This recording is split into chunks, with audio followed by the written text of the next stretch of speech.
आज के इस वीडियो में हम सैयद वंश के बारे में पढ़ेंगे। सैयद वंश बहुत कुछ खास चीजें इसमें नहीं मिलती हैं। इसके संस्थापक की अगर हम बात करें तो खिज्र खां, इसे रैयत ए आला की उपाधि दी जाती है। बहुत कुछ खास नहीं है इस वंश में। और लोदी वंश की अगर हम लोग बात करें तो लोदी वंश में भी 3 महत्वपूर्ण शासक मिलते हैं, जिसमें बहलोल लोदी, सिकंदर लोदी और इब्राहिम लोदी। इन 3 प्रमुख शासकों की चर्चा करनी है, तो एक एक करके इन शासकों के बारे में जानेंगे कि कौन सी महत्वपूर्ण बातें किस शासक के साथ जुड़ी हुई है। तो आइए देखते हैं।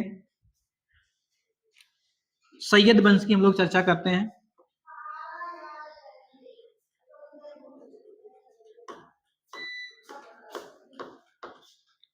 सैयद वंश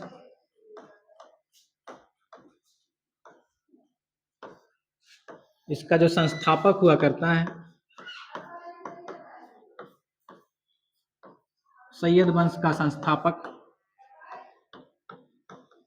खिज्र खां,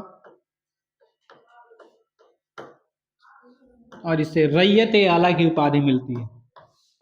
कौन सी उपाधि धारण करता है? रैयत ए आला। रैयत ए आला की उपाधि धारण करता है। बाकी कुछ खास है नहीं। आगे हम लोग बात करेंगे लोदी वंश की।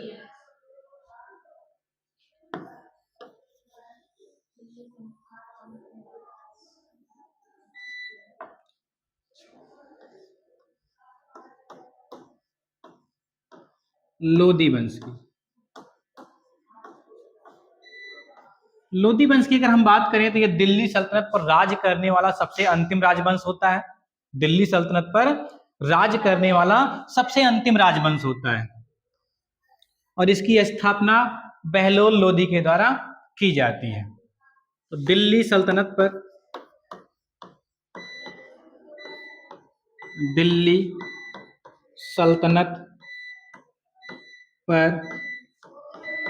राज करने वाला सबसे अंतिम राजवंश होता है। सबसे अंतिम राजवंश होता है। स्थापना की अगर बात की जाए कि लोदी वंश की स्थापना किसने की है, तो वो बहलोल लोदी ने की है। किसने की है? हाँ, लोदी वंश की स्थापना किसने की? बहलोल लोदी ने की है ना। तो दिल्ली सल्तनत पर शासन करने वाला यह अंतिम राजवंश होता है, और इसकी स्थापना बहलोल लोदी के द्वारा की जाती है। आगे हम लोग बात करने वाले हैं किसकी? सिकंदर लोदी की।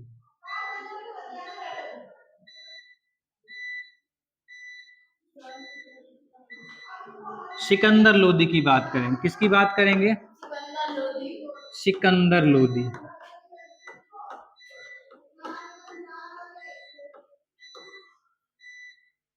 सिकंदर लोदी का एक महत्वपूर्ण कार्य है, 1504 ईस्वी में राजधानी परिवर्तन कर देता है। सबसे महत्वपूर्ण कार्य है सिकंदर लोदी का कि ये 1504 ईस्वी में राजधानी को दिल्ली से आगरा ले जाता है। दिल्ली से आगरा ले जाता है। तो सिकंदर लोदी ने अपनी राजधानी किससे बनाई? आगरा को बनाई, है ना। दिल्ली से आगरा ले जाता है। कब ले जाता है? 1504 ईस्वी में, है ना। और ये गुलरुखी उपनाम से कविताएं लिखता था। किस नाम से कविताएं लिखता था? गुलरुखी उपनाम से कविताएं लिखता था। लाइट गई, ऑन करो भैया। लाइट चली गई।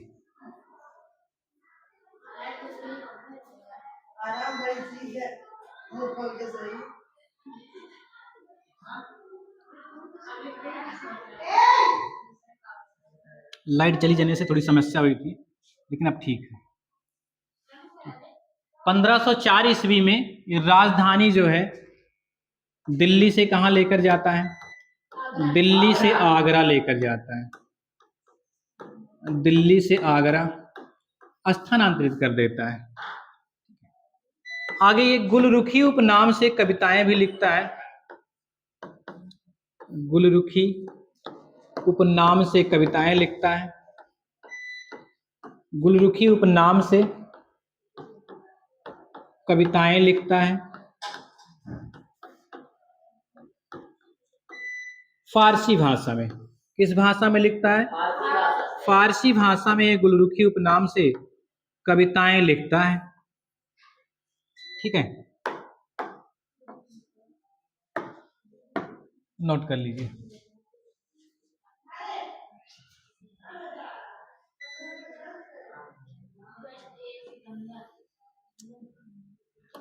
भूम माप के लिए गज सिकंदरी नामक पैमाना, गज ए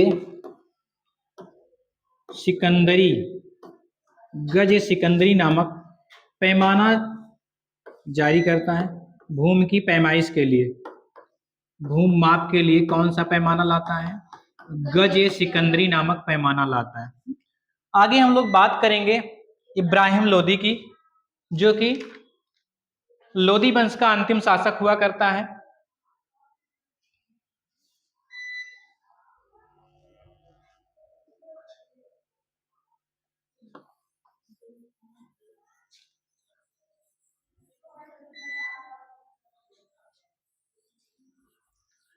किसकी बात करने वाले हैं?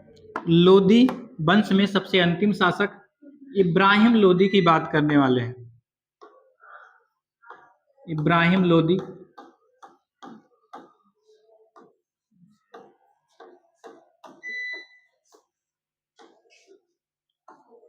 जो कि लोदी वंश का अंतिम शासक हुआ करता है।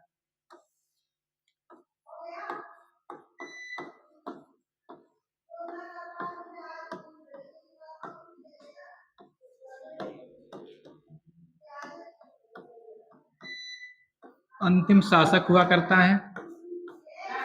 और इसी इब्राहिम लोदी के समय ही काबुल के शासक और इब्राहिम लोदी के बीच पानीपत का युद्ध हो जाता है।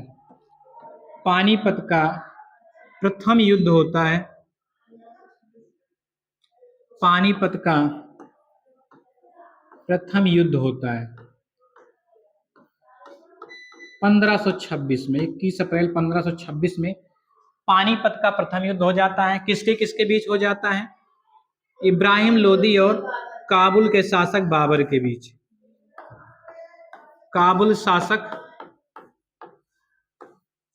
बाबर और इब्राहिम लोदी के बीच। बाबर और इब्राहिम लोदी के बीच। और बाबर क्या होता है इसमें? बाबर विजयी हो जाता है। इसी के साथ बाबर की विजय के साथ पानीपत युद्ध में, पानीपत के प्रथम युद्ध में बाबर की विजय के साथ दिल्ली सल्तनत का अस्तित्व समाप्त होता है और भारत में मुगल साम्राज्य का उदय होता है। किसके साथ? बाबर के साथ, है ना। तो बाबर जो है आगे भारत में मुगल साम्राज्य की स्थापना करता है। तो आगे के टॉपिक में हम मुगल साम्राज्य के बारे में पढ़ने वाले हैं। किसके बारे में? मुगल साम्राज्य के बारे में पढ़ने वाले हैं।